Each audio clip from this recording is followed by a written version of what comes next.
Well, hello, I'm Wing Commander Pete Morgan, the last OC216 squadron, and we're here on the pad at Bryce Norton, so I do apologise if it's a bit noisy with various APUs running, but it's a beautiful day, and you can see in the background there are some Voyager aircraft. Sadly, no longer any Tristars here.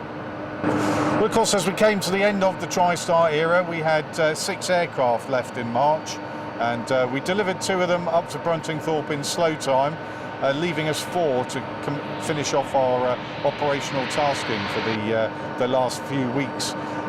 We were holding the Falklands commitment all the way through till the 8th of March, and we kept doing Tanza until the 13th of March.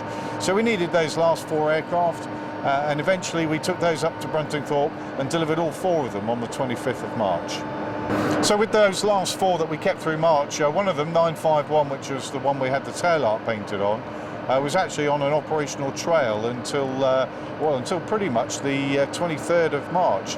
That'd been away for 2 weeks, out to taking fast jets out to Las Vegas and bringing two fast jets home again. So it kept working to the very end. The last actual operational flight was on the 24th of March, and we combined that with a media day. We had two aircraft flying that day. We filled one of them with enthusiasts. We had about 50 aviation enthusiasts on one aircraft, and then we had 50 members of the press on the other. So we took off in close succession and went off to do some air-to-air refuelling, where we refueled 4 Typhoons and a Tornado. We were able to get some excellent footage for the media from that, and then once that was complete, the aircraft went and did a couple of flypasts at locations that have been significant for Bryce Norton.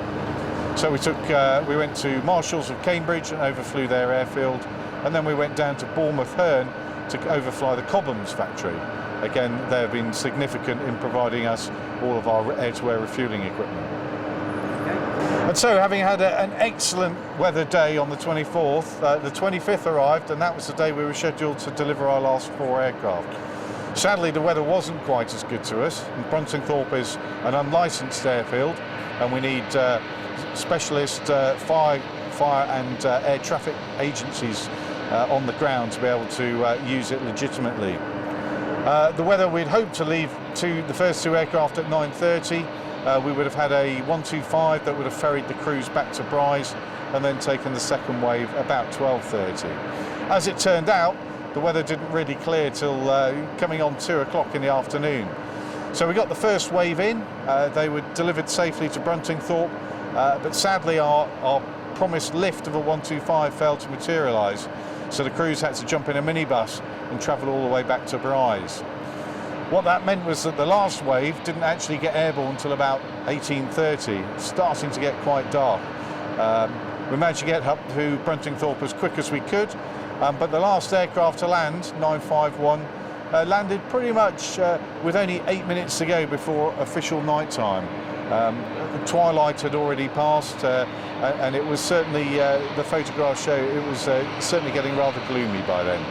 And so, having delivered our last 4 aircraft and technically disbanded the squadron, it's time to really reflect on what it's been like as OC216 over the last 2 years. I've been immensely proud of what the squadron's achieved, and looking back over the 30 years of the Tristar, we've been involved in pretty much every major conflict. And in these last 2 years, it's been a period of massive change. We've deployed to various locations, recovered from those locations, taken over the standby commitment, and of course kept doing the air bridge all the way through. And all through that, as I say, what's impressed me is the professionalism of the crews, and the way that they're prepared to go that extra mile just to make sure that people get home. So I've enjoyed it thoroughly. It's tired me out, I'm exhausted, I'm ready for a rest, but it has been the best 2 years of my life.